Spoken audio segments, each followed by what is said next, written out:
ನಿಮ್ಮೊಳಗಿನ ನಾರಮ್ಮ ನಮ್ಮಮ್ಮ ಶಾರದೆ ಉಮಾ ಮಹೇಶ್ವರಿ ನಿಮ್ಮೊಳಗಿನ ನಾರಮ್ಮ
ನಿಮ್ಮೊಳಗಿನ ನಾರಮ್ಮ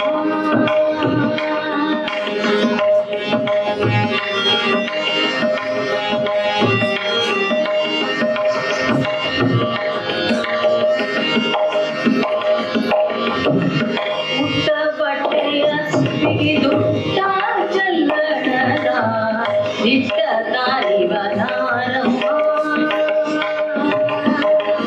ಉಟ್ಟ ಬಟ್ಟೆಯ ಬಿಗಿದುಟ್ಟ ಚಲ್ಲಣದ ಇಟ್ಟ ತಾಯಿವ ನಾರಮ್ಮ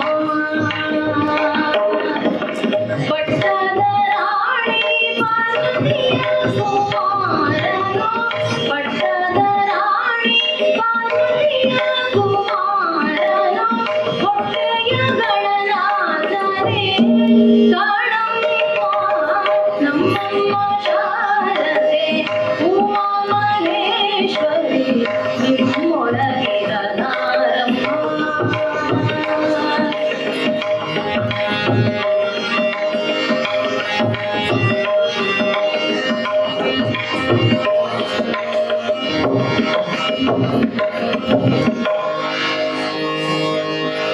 ರಾಶಿ ವಿದ್ಯೆಯ ಬಲ್ಲ ರಮಣಿ ಹಂಬಲನೊಲ್ಲ ಭಾಷಿಕ ನಿವನಾರಮ್ಮ ರಾಶಿ ವಿದ್ಯೆಯ ಬಲ್ಲ ರಮಣಿ ಹಂಬಲನೊಲ್ಲ ಭಾಷಿಕ ನಿವನಾರಮ್ಮ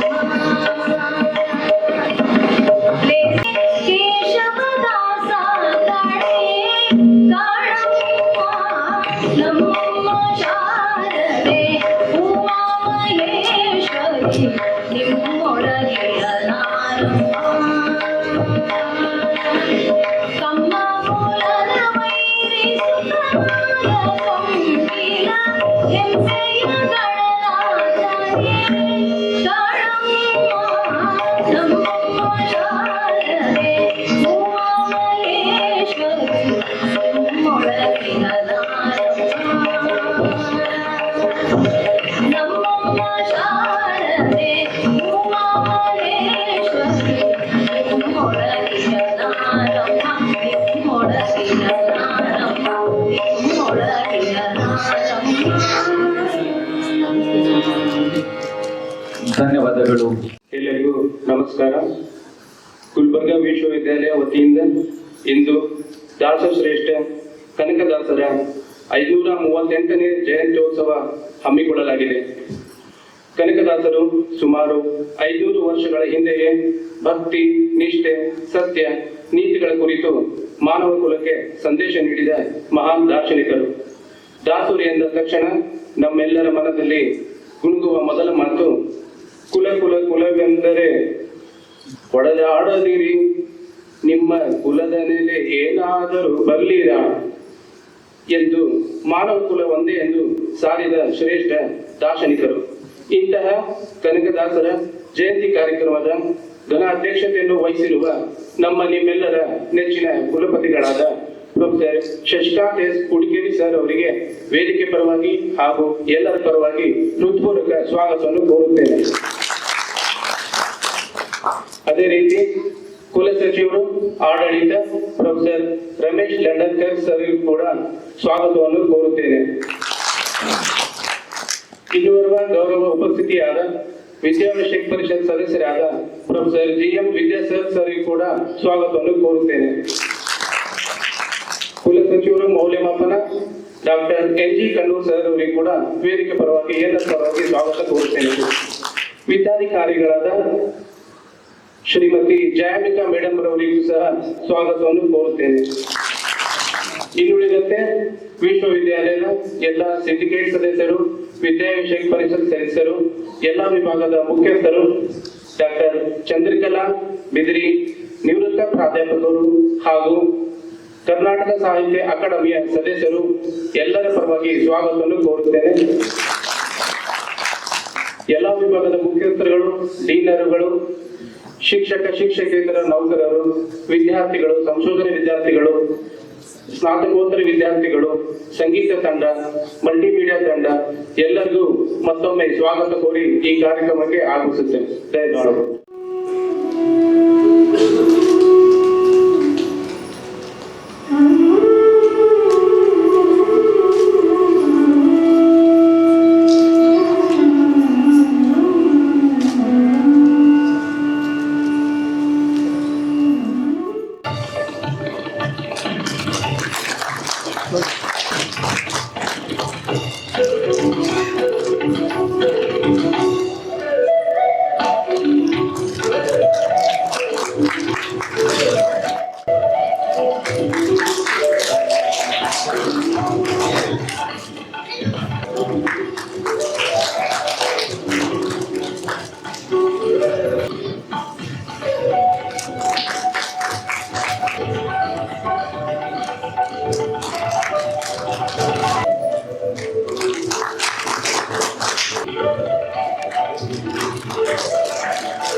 ತಿರುಪತಿಯ ವಾಸ ಶ್ರೀ ವೆಂಕಟೇಶನು ನೀನು.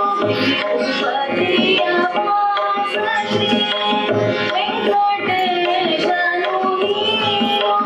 ಸ್ಮರಿಸಿ ನಿಮ್ಮಯ ನಾಮ ಬದುಕುವವರಾನು. ವಿರೋಧ ಉಳ್ಳವರೇನು ಮೊರೆ ಹೋಗವನು ನಾನು. ವಿರೋಧ ಉಳ್ಳವರೇನು ಮೊರೆ ಹೋಗವನು ನಾನು. ಸಿರಿಗಾಗಿ ನೆಲೆಯಾಗಿ ಕೇಶವನು ನೀನು. ಏನೆಂದು ಕೊಂಡಾಡಿ ದೇವ ಮಾಡಬಲ್ಲೆ ನಿಮ್ಮ ಮಹಿಮೆಗಳ ಮಾಧವ. ಏನೆಂದು ಕೊಂಡಾಡಿ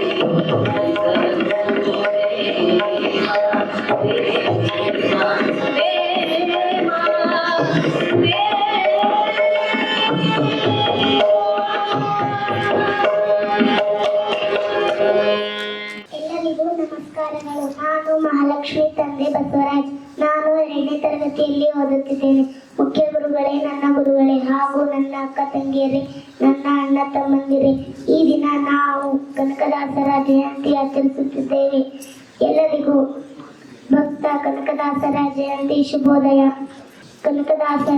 ಕನಕದಾಸರು ಹಾವೇರಿ ಜಿಲ್ಲೆಯ ಬಾಡ ಎಂಬ ಗ್ರಾಮದಲ್ಲಿ ಜನಿಸಿದರು. ಇವರು ಗುರುಗಳು ವ್ಯಾಸರಾಯರು. ಇವರು ಅನೇಕ ಕೀರ್ತನೆಗಳನ್ನು ರಚಿಸಿದ್ದಾರೆ. ಆದಿಕೇಶವ ಇವರ ಅಂಕಿತ ನಾಮವಾಗಿದೆ. ತಮ್ಮ ಹಾಡುಗಳಿಂದ ಸಮಾಜದ ಮೂಢ ನಂಬಿಕೆಗಳನ್ನು ತಿದ್ದುವ ಕೆಲಸ ಮಾಡಿದರು. ಜಾತಿ ಪದ್ಧತಿಗಳನ್ನು ಖಂಡಿಸಿದರು ಎಂದು ಹೇಳಿ ನನ್ನ ಚಿಕ್ಕ ಭಾಷಣವನ್ನು ಮುಗಿಸುತ್ತೇನೆ. ಜೈ ಹಿಂದ್, ಜೈ ಕರ್ನಾಟಕ. ಮಹಾಲಕ್ಷ್ಮಿ ಅವರು ಧೈರ್ಯವಾಗಿ ಎಲ್ಲ ಜನರು ಬಹಳ ಅದ್ಭುತವಾಗಿ ಮಾತಾಡಿದ್ದಕ್ಕಾಗಿ ನಮ್ಮೆಲ್ಲರ ವತಿಯಿಂದ, ಎಲ್ಲ ಸಭಿಕರ ವತಿಯಿಂದ, ಗಣ್ಯರ ವತಿಯಿಂದ ತುಂಬ ಹೃದಯದ ಧನ್ಯವಾದಗಳನ್ನು ಅರ್ಪಿಸುತ್ತೇನೆ.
ಭಾರತ ಜನನಿಯ ತನುಜಾತೆ ಕೈನಪ್ಪ ಹೊಯ್ಸಳರಾಡಿದ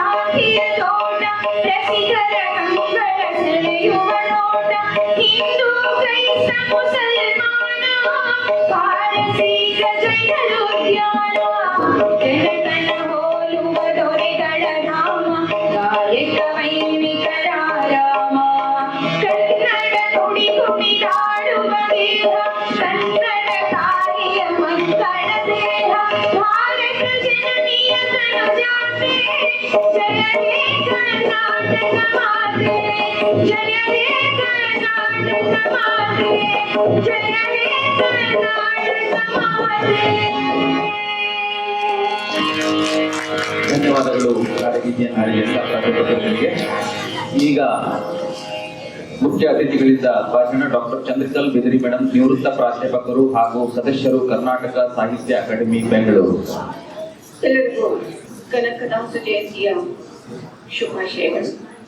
ಈ ಕಾರ್ಯಕ್ರಮದ ಘನ ಅಧ್ಯಕ್ಷತೆಯನ್ನು ವಹಿಸಿಕೊಂಡಿರುವಂತಹ ಪ್ರೊಫೆಸರ್ ಶಶಿಕಾಂತ್ ಎಸ್ ಹುಡಿಕೇರಿ ಸರ್ ಅವರೇ, ಗೌರವ ಉಪಸ್ಥಿತಿಯಲ್ಲಿ ಇರುವಂತಹ professor Chandrakant M Yadav sir ಅವರೇ, ಪ್ರೊಫೆಸರ್ GM ವಿದ್ಯಾಸಾಗರ್ ಸರ್ ಅವರೇ, ಡಾಕ್ಟರ್ NG ಕಣ್ಣೂರ್ ಸರ್ ಅವರೇ, ಶ್ರೀಮತಿ ಜಯಾಂಬಿಕಾ ಮೇಡಮ್ ಅವರೇ, ರಿಷಿಕುಮಾರ್ ಸರ್ ಅವರೇ, ರಮೇಶ್ ಲಂಡನ್ಕರ್ ಸರ್ ಅವರೇ. ನನ್ನ ಮಾತಿಗೂ ಮೊದಲು ನಾನು ಹೊಸದಾಗಿ ನಮ್ಮ ವಿಶ್ವವಿದ್ಯಾಲಯಕ್ಕೆ ಆಗಮಿಸಿರುವಂತಹ ಕುಲಪತಿ ಸರ್ ಅವರನ್ನು ಮತ್ತು ಕುಲಸಚಿವರನ್ನು ಗೌರವಿಸಬೇಕು ಅಂತ ತುಂಬಾ ದಿನಗಳಿಂದ ಅನ್ಕೊಳ್ತಾ ಇದ್ದೆ. ಸಾಧ್ಯ ಆಗಿರಲಿಲ್ಲ, ವೇದಿಕೆ ಅದಲ್ಲ, ಆದರೂ ಕೂಡ ಬಳಕೆ ಮಾಡ್ಕೊಳ್ತೀನಿ, ದಯವಿಟ್ಟು ಕ್ಷಮಿಸಿ.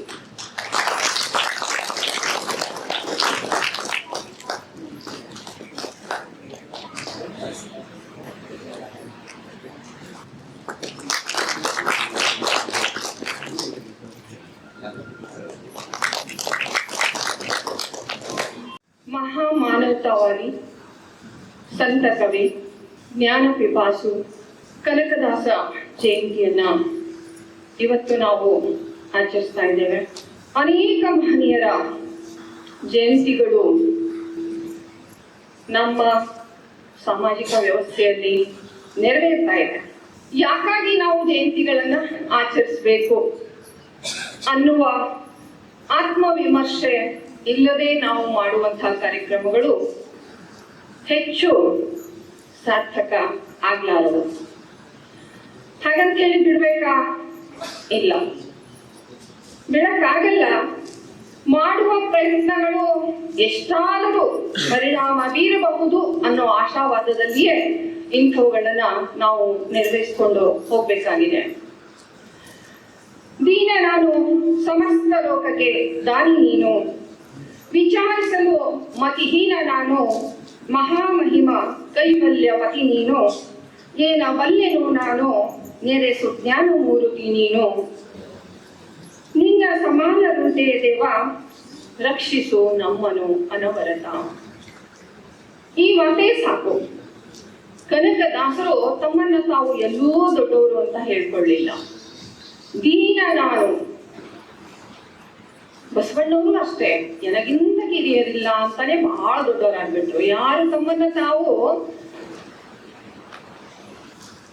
ಕಡಿಮೆ ಅಂತ ಭಾವಿಸ್ಕೊಂಡ್ರೋ, ಕಡಿಮೆ ಅಂತಂದ್ರೆ ಆ ಉದ್ದೇಶದಿಂದ ಅಲ್ಲ, ತಮ್ಮನ್ನ ತಾವು ಕಿರಿಯರಾಗಿ ಭಾವಿಸ್ಕೊಂಡ್ರೋ ಅವ್ರು ಬಹಳ ದೊಡ್ಡವರಾದ್ರು. ನಾವಿವತ್ತು ಏನಾಗಿದ್ದೀವಿ, ನಮ್ಮನ್ನ ನಾವು ಬಹಳ ದೊಡ್ಡವರು ಅಂತ ತಿಳ್ಕೊಂಡು ಬಹಳ ಸಣ್ಣವರಾಗತ್ತೀವಿ. ಅಷ್ಟೇ ವ್ಯತ್ಯಾಸ, ಅವ್ರಿಗೂ ನಮಗೂ ಇರೋ ವ್ಯತ್ಯಾಸ ಅಷ್ಟೇ. ಕನಕದಾಸರು ಹುಟ್ಟಿದ್ದು ಒಂದು ಚಿಕ್ಕ ಗ್ರಾಮ ಬಾಳ. ಅಂಥ ಒಂದು ಗ್ರಾಮದಲ್ಲಿ ಒಂದು ಹಿಂದುಳಿದ ಕುಟುಂಬದಲ್ಲಿ ಜನಿಸಿದ ಅವರು ಅಗಾಧವಾದ ಜ್ಞಾನ ಪಿಪಾಸು ಆಗಿದ್ರು. ಒಂದೆಡೆ ಅವರು ಕಲಿ, ಮಹಾವೀರ, ವಿಜಯನಗರ ಅರಸರ ಪಾಳೆಗಾರಿಕೆಯನ್ನ ಅವರು ಮಾಡ್ತಾ ಇದ್ರು. 78 ಹಳ್ಳಿಗರ ಅಧಿಕಾರ ಅವ್ರಿಗಿತ್ತು. ಬೀರಪ್ಪ ಒಬ್ಬ ವಿಚಾರವಂತ ವ್ಯಕ್ತಿಯಾಗಿದ್ದ. ಹಾಗಾಗಿ ತನ್ನ ಮಗನಿಗೆ ಎಲ್ಲ ವಿದ್ಯೆಗಳನ್ನ ಕೊಡಿಸ್ತಾನೆ. ಇತಿಹಾಸದ ಪರಿಚಯ ಆಗತ್ತೆ, ಪುರಾಣದ ಪರಿಚಯ ಆಗತ್ತೆ, ಯುದ್ಧ ವಿದ್ಯೆಯನ್ನು ಕೂಡ ಕಲಿಸ್ಕೊಡ್ಲಾಗತ್ತೆ. ಆದ್ರೆ ತಂದೆಯ ಅಕಾಲಿಕ ಮರಣ ಕನಕದಾಸರನ್ನ ಇನ್ನೂ ಗಟ್ಟಿಗೊಳಿಸುತ್ತೆ. ನಮ್ಮ ಕೊರತೆಗಳು ನಮ್ಮನ್ನು ಬೆಳೆಸ್ತವೆ ಅನ್ನೋದೇ ಇದಕ್ಕೆ ಕಾರಣ. ಎಷ್ಟೋ ಸಾರಿ ಏನೂ ಸವಲತ್ತಿಲ್ಲದವರು ಬಹಳ ಚಂದ ಬೆಳಿತಾರೆ. ಎಲ್ಲಾ ಸವಲತ್ತುಗಳನ್ನು ಕೊಟ್ಟವರು ಕೂಡ ಎಷ್ಟೋ ಸಲ ಸಮಾಜ ವಿರೋಧಿಗಳಾಗ್ತಾರೆ. ಕನಕದಾಸರು ತಂದೆಯನ್ನ ಬಹುಬೇಗ ಕಳ್ಕೊಳ್ತಾರೆ. ತಾಯಿಯ ಒಂದು ಆಶ್ರಯದಲ್ಲಿ ಅವರು ಮುಂದೆ ಬೆಳೀತಾರೆ. ಮುಂದೆ ಅವರಿಗೆ ಅನೇಕ ಯುದ್ಧಗಳಲ್ಲಿ ಪಾಲ್ಗೊಳ್ಬೇಕಾಗತ್ತೆ. ಹೇಗೆ ಅಶೋಕ ಮಹಾರಾಜ ಕಳಿಂಗ ಯುದ್ಧದಲ್ಲಿ ಯುದ್ಧ ವಿಮುಖನಾಗ್ತಾನೋ ಅದೇ ಬಗೆಯಲ್ಲಿ ವಿಜಯನಗರ ಸಾಮ್ರಾಜ್ಯದ ಪರವಾಗಿ ಹೋರಾಡ್ತಾ ಒಮ್ಮೆ ಕನಕದಾಸರು ಕೂಡ ಕತ್ತಿಯ ಆಘಾತದಲ್ಲಿ ನೆಲಕ್ಕೆ ಬಿದ್ದು ಯಾವುದೋ ಒಂದು ಕರೆ ಅವರನ್ನ ಸತತವಾಗಿ ಕರಿತಾ ಇರುತ್ತೆ, ಇದೆಲ್ಲ ನಿನ್ ಕೆಲಸ, ಇದೆಲ್ಲ ನಿನ್ ಕೆಲಸ, ಹೊರಡು. ಒಂದು ಟರ್ನಿಂಗ್ ಪಾಯಿಂಟ್ ಅಂತ ಹೇಳ್ತೀವಿ ನಾವು. ಯಾವುದೋ ದಿಕ್ಕಿನಲ್ಲಿ ಸಾಕ್ತಾ ಇರ್ತೇವೆ, ಯಾವುದೋ ಒಂದು ಕ್ಷಣ ನಮ್ಮ ಜೀವನದಲ್ಲಿ ಬದಲಾವಣೆಯನ್ನು ತರುತ್ತೆ ಅನ್ನೋದಿಕ್ಕೆ ಈ ಯುದ್ಧ ಪ್ರಸಂಗ ಅವರ ಬದುಕನ್ನೇ ಬದಲಾಯಿಸ್ಬಿಡತ್ತೆ. ಅಷ್ಟೊತ್ತಿಗೆ ಅವರ ತಾಯಿ ತೀರ್ಕೊಂಡಿರ್ತಾಳೆ, ಹೆಂಡತಿ ತೀರಿಕೊಳ್ತಾಳೆ, ಮಗು ತೀರಿಕೊಳ್ಳುತ್ತೆ. ಇವೆಲ್ಲವೂ ಅವರ ಬಂಧನ ಬಿಡುಗಡೆಗೆ ಕಾರಣವಾಗ್ತವೆ. ಸಂಪೂರ್ಣವಾಗಿ ಆಧ್ಯಾತ್ಮದ ಕಡೆಗೆ ಅವರು ಬರಲಿಕ್ಕೆ ಕಾರಣವಾಗುತ್ತೆ. ಒಂದೆಲ್ಲೋ ಎಳೆತ ಇರುತ್ತೆ ಮನಸ್ಸಿನಲ್ಲಿ, ಅದು ಸಮಾಜದ ಪರವಾಗಿ ಅವರನ್ನ ಕೆಲಸ ಮಾಡ್ಲಿಕ್ಕೆ ತೊಡಗಿಸ್ತದೆ. ನೋಡ್ರಿ, ತನ್ನ ಅಧಿಕಾರದಲ್ಲಿರುವಾಗ ಶ್ರೀರಂಗನಾಥನ ದೇವಸ್ಥಾನ ಕಟ್ಟಿಸ್ಬೇಕು ಅಂತ ಆಗಿದಾಗ ಅವ್ರಿಗೆ 7 ಕೊಪ್ಪರಿಗೆ ಹೊಂದು ಸಿಗತ್ತೆ. ತಿರುಪತಿಯ ದೇವರ ವರದಿಂದ ಹುಟ್ಟಿದ ಅನ್ನೋ ಕಾರಣಕ್ಕಾಗಿ ಅವರಿಗೆ ತಿಮ್ಮಪ್ಪ ಅನ್ನೋ ಹೆಸರು ಬರುತ್ತೆ. ಮುಂದೆ ತಿಮ್ಮಪ್ಪ ನಾಯಕರಾಗ್ತಾರೆ. ಈ 7 ಕೊಪ್ಪರಿಗೆ ಹೊನ್ನು ಸಿಕ್ಕಾಗ ಅದನ್ನ ಅವರು ಸ್ವಾರ್ಥಕ್ಕೆ ಬಳಸ್ಕೊಳ್ಬಹುದಾಗಿತ್ತೇನೋ, ಐಷಾರಾಮಿ ಜೀವನ ನಡೆಸ್ಬೋದಾಗಿತ್ತೇನೋ. ಹಾಗಾಗಿದ್ರೆ ಇವತ್ತು ಕನಕದಾಸರು ನಮ್ಗೆ ಗೊತ್ತಿರ್ತಿರ್ಲಿಲ್ಲ. ಆದ್ರೂ ಕೂಡ 11 ಎಲ್ಲೋ ಮರೆಯಾಗಿರ್ತಿದ್ರು. ಆ 7 ಕೊಪ್ಪರಿಗೆ ಹೊನ್ನನ್ನು ಕೂಡ ಅವರು ಸಾರ್ಥಕವಾಗಿ ಬಳಸ್ತಾರೆ. ಯಾರ್ಯಾರಿಗೆ ದಾನ ಮಾಡ್ಬೇಕು ಮಾಡ್ತಾರೆ, ಗುಡಿ ಗುಂಡಾರಣಗಳನ್ನ ಕಟ್ಟಿಸ್ತಾರೆ, ಗಿಡಗಳನ್ನ ನೆಡೆಸ್ತಾರೆ, ರಸ್ತೆಗಳ ನಿರ್ಮಾಣ ಮಾಡಿಸ್ತಾರೆ, ಕೆರೆಕಟ್ಟೆಗಳನ್ನ ಮಾಡಿಸ್ತಾರೆ. ಸಮಾಜೋಪವಾಗಿ ಅದನ್ನ ಅವರು ಸಾರ್ಥಕವಾಗಿ ಬಳಸ್ತಾರೆ. ಅಂದಿನಿಂದ ಅವರನ್ನ ಕನಕ ನಾಯಕ ಅಂತ ಕರೆಯೋದಕ್ಕೆ ಶುರು ಮಾಡ್ತಾರೆ ಜನ. ಕನಕವನ್ನ ಹಂಚಿ ಅವರು ತಿಮ್ಮಪ್ಪ ಹೋಗಿ ಕನಕ ನಾಯಕರಾಗ್ತಾರೆ. ಹೀಗೆ ಬಂದ ಕನಕ ನಾಯಕರು ಮುಂದೆ ಆಧ್ಯಾತ್ಮಕ್ಕೆ ತಿರುಗಿ ಯಾವಾಗ ದಾಸ ದೀಕ್ಷೆಯನ್ನು ಪಡ್ಕೊಳ್ತಾರೋ ಅವರು ಕನಕದಾಸರಾಗ್ತಾರೆ. ಅಲ್ಲಿಂದ ಅವರು ಹೊರಗೆ ನೋಡೋದೇ ಇಲ್ಲ. ಅಗಾಧವಾದ ಜ್ಞಾನ ಪಿಪಾಸುವಾಗಿದ್ರು, ಸತತ ಅಧ್ಯಯನ ಇತ್ತು, ಸತತ ತಿರುಗಾಟ ಇತ್ತು. ದೇಶ ನೋಡು, ಕೋಶ ಓದು ಎರಡೂ ಅವರು ಜೀವನದಲ್ಲಿ ಅಳವಡಿಸ್ಕೊಂಡಿದ್ರು. ಹಾಗಾಗಿ ಅವರು ಕೀರ್ತನೆಗಳನ್ನ ರಚಿಸಿದ್ರು. ನಾವೆಲ್ಲ ನೋಡ್ತೇವೆ, ಅನೇಕ ದಾಸರಿದ್ದಾರೆ ನಮ್ಮಲ್ಲಿ. ಆ ಎಲ್ಲ ದಾಸರು ಕೇವಲ ಕೀರ್ತನೆ, ಯೋಗಾಭೋಗ, ಸುಳಾದಿಗಳನ್ನ ರಚನೆ ಮಾಡಿದ್ರೆ ಕನಕದಾಸರು ಮಾತ್ರ ಕಾವ್ಯಗಳನ್ನ ರಚನೆ ಮಾಡ್ತಾರೆ. ಬೃಹತ್ ಕಾವ್ಯವನ್ನು ರಚನೆ ಮಾಡ್ತಾರೆ. ಅವರ ಮೋಹನ ತರಂಗಿಣಿ ಒಂದು ದೊಡ್ಡ ಕಾವ್ಯ.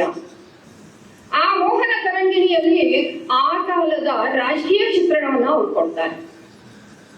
ಅವರಿಗೆ ಅದು ಬಹಳ ದೊಡ್ಡ ಪರಿಣಾಮವನ್ನು ಬೀರಿರುತ್ತೆ. ಯುದ್ಧಗಳು ಏನ್ ಮಾಡ್ತವೆ, ಹೇಗೆ ಜನರನ್ನ ಘಾಸಿಗೊಳಿಸ್ತವೆ, ಹೇಗೆ ಸಮಾಜವನ್ನ ಹಾಳು ಮಾಡ್ತವೆ. ಹಾಗಾಗಿಯೇ ಯುದ್ಧ ವಿಮುಖರಾಗ್ತಾರೆ. ಆನಂತರ ಅವರು ಈ ಸಾಮಾಜಿಕ ವ್ಯವಸ್ಥೆಯಲ್ಲಿರುವಂತಹ ಜಾತಿ ವ್ಯವಸ್ಥೆಯನ್ನ ನೋಡಿ ಬಹಳ ನೊಂದ್ಕೊಳ್ತಾರೆ. ಕುಲವೆನ್ನುತ್ತಿಹರು, ಕುಲ ಯಾವುದು, ಸತ್ಯ ಸುಖವುಳ್ಳ ಜನರಿಗೆ ಅಂತ ಪ್ರಶ್ನೆ ಮಾಡ್ತಾರೆ.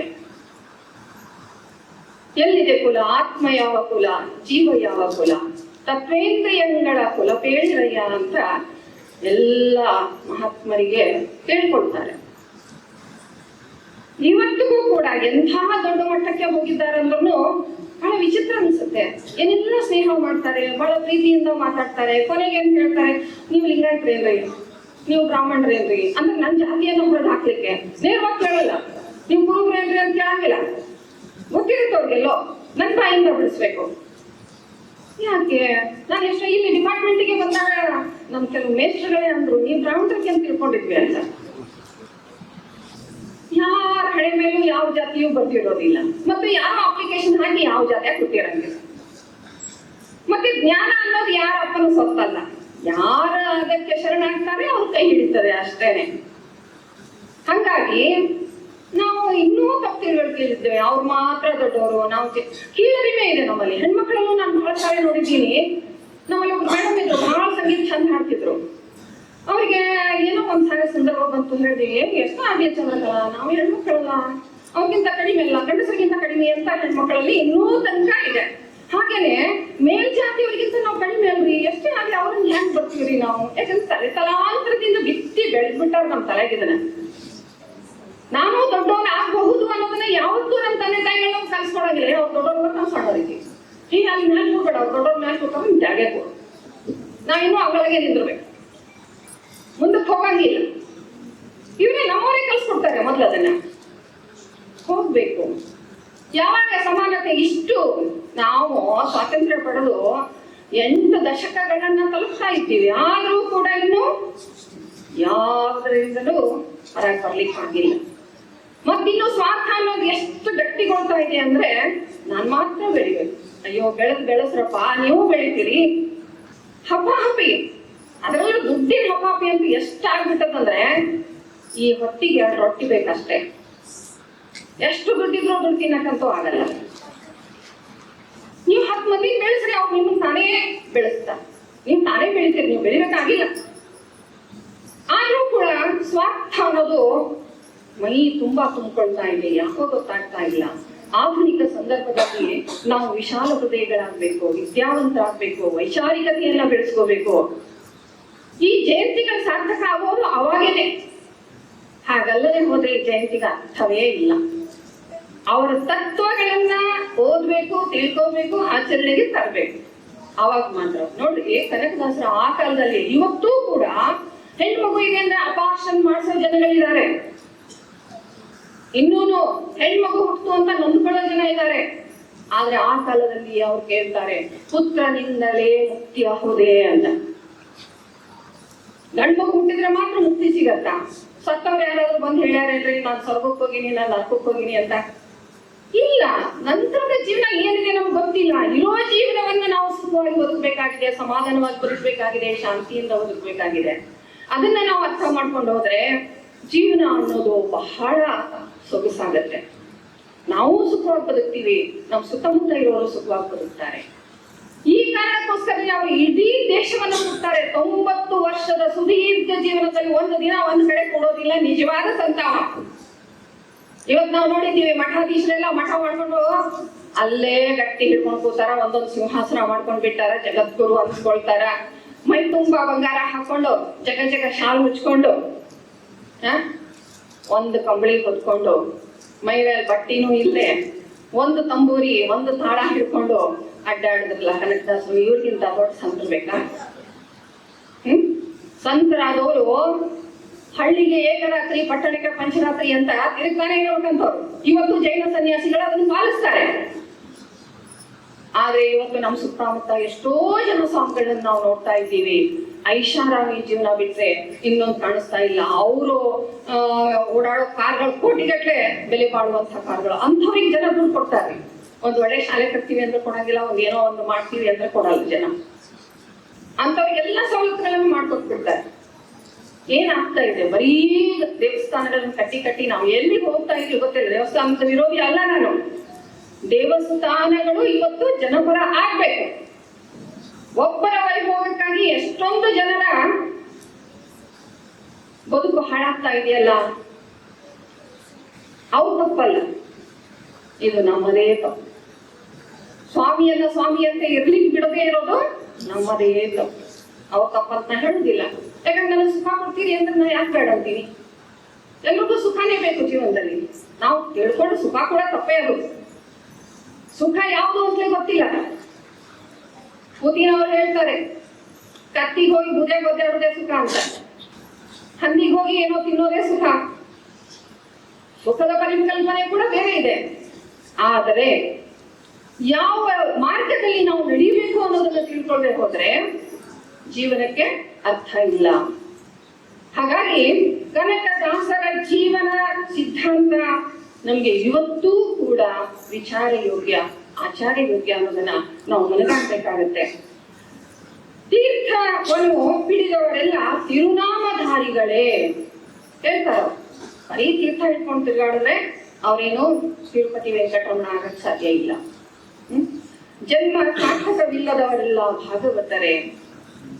ಬಹಳ ನೇರವಾಗಿ ಪ್ರಶ್ನೆ ಮಾಡ್ತಾರೆ. ಯಾಕಂದ್ರೆ ಯಾವ ಕಾಲದಲ್ಲಿ ಅವ್ರ ವಿರುದ್ಧ ಮಾತಾಡ್ಲಿಕ್ಕೆ ಅವಕಾಶ ಇರಲಿಲ್ಲೋ ಆ ಕಾಲದಲ್ಲಿ ಅವರೊಂದಿಗೆ ಇದ್ದುಕೊಂಡೆ ಅವರ ಆಚಾರ ವಿಚಾರಗಳನ್ನ ಪ್ರಶ್ನೆ ಮಾಡೋದಿದೆಯಲ್ಲ, ಇದಕ್ಕೊಂದು ದಾಷ್ಟ್ಯ ಬೇಕಾಗತ್ತೆ. ಅಂತ ಒಂದು ಗಟ್ಟಿತನ ಅವರಲ್ಲಿತ್ತು. ಅವ್ರು ಸ್ಪಷ್ಟವಾಗಿ ಹೇಳ್ತಾರೆ, ಜೀವನ ಅನ್ನೋದು ಏನು, ಎಲ್ಲಾರು ಮಾಡೋದು ಹೊಟ್ಟೆಗಾಗಿ ಏನು ಬಟ್ಟೆಗಾಗಿ, ಅದಕ್ಕಿಂತ ಇನ್ನೇನಿದೆ, ಏನೂ ಇಲ್ಲವ್ರಿಗೆ ಅದಿಷ್ಟಿದ್ರೆ ಸಾಕಂತೆ. ಈ ಆಸೆಗಳು ಹೇಗದವ ಅಂದ್ರೆ ಇದಕ್ಕೆ ಕೊನೆ ಅನ್ನೋದೇ ಇಲ್ಲ. ಅದಕ್ಕೆ ಬುದ್ಧ ಹೇಳಿದ್ರು, ಆಸೆಯೇ ದುಃಖಕ್ಕೆ ಮೂಲ. ಆದ್ರೆ ನಾನು ಅದನ್ನ ಹೇಳೋದಿಲ್ಲ. ಬಹುಶಃ ಅವರು ಎಲ್ಲೋ ಅದರ ಹಿಂದೆ ಎದ್ದು ಹಚ್ಚೋದನ್ನ ಮರ್ತಾರ ಅನಿಸ್ತದೆ ನನಗೆ. ದುರಾಸೆ ದುಃಖಕ್ಕೆ ಮೂಲ. ಆಸೆ ಬೇಕು, ಬದುಕಬೇಕು ಅನ್ನೋದು ಒಂದು ಆಸೆನೆ. ಅದಿಲ್ಲದೆ ಇದ್ರೆ ನಾವು ದುಃಖಕ್ಕಾಗಲ್ಲ. ಎಂದು ನಾವು ನಿರಾಶೆ ಆಗ್ತೀವಿ ಅಂದು ನಾವು ಏನೋ ಮಾಡ್ಕೊಂಡು ಹೊರಟೋಗ್ತೀವಿ. ಹಾಗಾಗಿ ಆಸೆ ದುಃಖಕ್ಕೆ ಮೂಲ ಅಲ್ಲ, ದುರಾಸೆ ದುಃಖಕ್ಕೆ ಮೂಲ. ಮತ್ತೆ ಈ ಸಂಸಾರ ಅನ್ನೋದು ಏನು, ಎಷ್ಟು ದಿನ ಬದುಕಲಿಕ್ಕೆ ಬಂದೀವಿ ನಾವು? ಗ್ಯಾರಂಟಿ ಅದನ? ಜಾತಸ್ಯ ಮರಣ ಧ್ರುವಂ. ಯಾವತ್ತು ಹುಟ್ಟಿವೋ ಆ ಕ್ಷಣ ಸಾಯ್ಬೋದು. 100 ವರ್ಷ ಬದುಕಿ ಸಾಯ್ಬೋದು, 18 ವರ್ಷಕ್ಕೆ ಸಾಯ್ಬೋದು. ಸಾವನ್ನು ಬೆನ್ನು ಕಟ್ಕೊಂಡೇ ಬಂದೀವಿ, ಆದ್ರೂ ಕೂಡ ಸ್ಥಿರವಾಗಿರ್ತೀವಿ ಅನ್ನೋ ರೀತಿಯಲ್ಲಿ ಬದುಕೋದಿಕ್ ಶುರು ಮಾಡ್ತೀವಿ. ಅದು ತಪ್ಪು. ಇರೋ ತನಕ ಏನ್ ಮಾಡ್ಬೇಕು, ಒಳ್ಳೆಯದನ್ನ ಮಾಡ್ಬೇಕು ಅನ್ನುವಾಗ ಆ ಕ್ಷಣ ಮಾಡ್ಬಿಡ್ಬೇಕಂತ ಯೋಚನೆ ಮಾಡಬಾರ್ದು. ಯೋಚನೆ ಮಾಡಿದ್ರೆ ಮತ್ತೆ ಮನ್ಸು ಬದಲಾಗ್ತದೆ. ಏನ್ ಒಳ್ಳೆಯ ಮಾಡ್ಬೇಕು ಅಂತ ಅನ್ಸಿರುತ್ತೋ ಆ ಕ್ಷಣ ಮಾಡಿಬಿಡ್ಬೇಕು ಅಂತ ಹೇಳ್ತಾರೆ. ಏನು ಇಲ್ಲದ 2 ದಿನದ ಸಂಸಾರ, ನೀರ್ ಮೇಲೆ ಗುಳ್ಳಿ ಅಂತ ಹೇಳಿ ನಮ್ಮ ತತ್ವಜ್ಞಾನಿಗಳು ಬಹಳ ಚಂದ ಹೇಳ್ತಾರೆ. ತತ್ವ ಪದಕಾರರು ಬಹಳ ಸೊಗಸಾಗಿ ಹೇಳ್ತಾರೆ. ಜ್ಞಾನದಲ್ಲಿ ದಾನ ಧರ್ಮ ಮಾಡಿರಯ್ಯ, ತಿಳ್ಕೊಂಡು ದಾನ ಧರ್ಮ. ಅವ್ರು ಬರೀ ಬಾಯಿಗೆ ಹೇಳಿಲ್ಲ, 7 ಕೊಬ್ಬರಿಗೆ ದಾನ ಮಾಡಿದ್ಮೇಲೆ ಹೇಳಿದ್ರೆ ಎಲ್ಲರಿಗೂ ನೀವು ಮಾಡ್ರಿ ಅಂತ ಹೇಳಿ. ಹಾಗಾಗಿ ಬದುಕಿಸ್ಬೇಕಾಗಿದೆ. ಧರ್ಮ ಅನ್ನೋದು ಬೇರೆ ಏನೂ ಅಲ್ಲ, ಬಿದ್ದವರನ್ನ ಮೇಲೆತ್ತುವುದೇ ಧರ್ಮ ಅಂತ ಹೇಳ್ತಾರೆ. ನಾವೇನ್ ಮಾಡ್ತೀವಿ, ಬಿದ್ದವ್ರಿಗೆ 4 ಕಾಲು ಕೊಡೋದು ಹೇಳಲಾರ್ದಂಗ್ ಅಲ್ಲೇ ಮಲಗಿಸ್ಬಿಡ್ತೀವಿ. ಅದಾಗಬಾರ್ದು ಅನ್ನುವಂಥದ್ದು. ಒಂದು ಕಡೆಯಲ್ಲಿ ಕನಕದಾಸರು ಹೇಳ್ತಾರೆ, ಅಡಿಗೆಯನ್ನು ಮಾಡಬೇಕಣ್ಣ, ನಾನೀಗ ಜ್ಞಾನದ ಅಡಿಗೆಯನ್ನು ಮಾಡಬೇಕು. ಎಂಥ ಅಡಿಗೆ? ಇದನ್ನ ಪುರಂದರದಾಸರು ಹೇಳಿದ್ದಾರೆ, ಕನಕದಾಸರು ಹೇಳಿದ್ದಾರೆ, ತತ್ವಪದಕಾರರು ಹೇಳಿದ್ದಾರೆ. ಅಡಿಗೆ ಅಂತೂ ದಿನ ಬೇಕು, ಅಡಿಗೆ ಇಲ್ಲದೆ ಬದುಕೇ ಇಲ್ಲ. ಆದ್ರೆ ನಮ್ಮ ದಿನನಿತ್ಯದ ಆಹಾರ ಜೊತೆಗೆ ಜ್ಞಾನದ ಆಹಾರವೂ ನಮ್ಗೆ ಬೇಕಾಗತ್ತೆ. ಜ್ಞಾನ ಇಲ್ಲದೆ ಬದುಕಿಲ್ಲ. ಸತ್ಯ ಧರ್ಮಗಳೆಲ್ಲ ಎತ್ತ ಹೋದವೋ ಕಾಣೆ ಎಲ್ರು ಹೇಳ್ತೀವಿ. ಮತ್ತೆ ಇವು ಯಾವ ಯಾರಿಗೂ ಗೊತ್ತಿಲ್ಲ ಅಂತಲ್ಲ. ಕಳ್ತನ ಮಾಡಬಾರ್ದು ಅನ್ನೋದು ಗೊತ್ತಿದೆ, ಸುಳ್ಳು ಹೇಳ್ಬಾರ್ದು ಅನ್ನೋದು ಗೊತ್ತಿದೆ, ಕೊಲೆ ಮಾಡಬಾರ್ದು ಅನ್ನೋದು ಗೊತ್ತಿದೆ. ಆದ್ರೂ ಸಂದರ್ಭ ಬಂದಾಗ ಏನೇನೋ ಮಾಡ್ಬಿಡ್ತೀವಿ. ಅಯ್ಯೋ ಮಾಡ್ಬಾರ್ದು ಅನ್ಕೊಂಡಿದ್ದೀರಿ, ಆದ್ರೆ ಬೈ ಮಿಸ್ಟೇಕ್ ಆಗೋಯ್ತು. ಎಲ್ರು ಹೇಳೋದು ನೆಪಗಾರರು ನಾವೆಲ್ಲ. ನಾವೇ ಬಿದ್ರು ಏನ್ ಹೇಳ್ತೀವಿ, ನಾವು ಬೀಳ್ತಿದ್ದಿಲ್ರಿ, ಆ ಕಲ್ಲು ಬಂದ್ರಿ ಅಡ್ಡ ಅಂತ ಹೇಳ್ತೀವಿ. ನಾವು ಕಲ್ಲು ಎದ್ದು ಬಂದಿರುತ್ತೆ ಅಂದ್ರೆ ನಮ್ ಕಾಲಿಗೆ ಬಿಡೆ, ನಾವು ಹೋಗಿ ಕಲ್ಲಿಗೆ ಹಾಯ್ದಿರ್ತೀವಿ. ಆದ್ರೂ ಕೂಡ ಮನುಷ್ಯನ ಸ್ವಭಾವ ಏನು ಅಂದ್ರೆ ತಪ್ಪುಗಳನ್ನು ತನ್ನ ಮೇಲೆ ಹಾಕೊಳ್ಳೋದಿಲ್ಲ. ಪಾಸಿಂಗ್, ಅವ್ರು ಮಾಡಿದ್ರು ನನ್ನನ್ನ ನಾನು ತಿಳ್ಕೊಂಡ್ರೆ ಸಮಾಜ ಯಾವತ್ತು. ಅದಕ್ಕೆ ಹೇಳ್ತಾರೆ, there is a corner to change and that is you ಅಂತ. ಒಂದು ಮೂಲೆ ಇದೆ ಬದಲಾವಣೆ ಮಾಡ್ಲಿಕ್ಕೆ, ಅದು ಯಾವುದು ಅಂದ್ರೆ ಅದು ನೀನು. ನನ್ನನ್ನ ನಾನು ಬದಲಾಯಿಸ್ಕೊಂಡ್ರೆ ಸಾಕು, ಜಗತ್ತನ್ನು ಬದಲಾಯಿಸ್ಲಿಕ್ಕೆ ಸಾಧ್ಯನೇ ಇಲ್ಲ.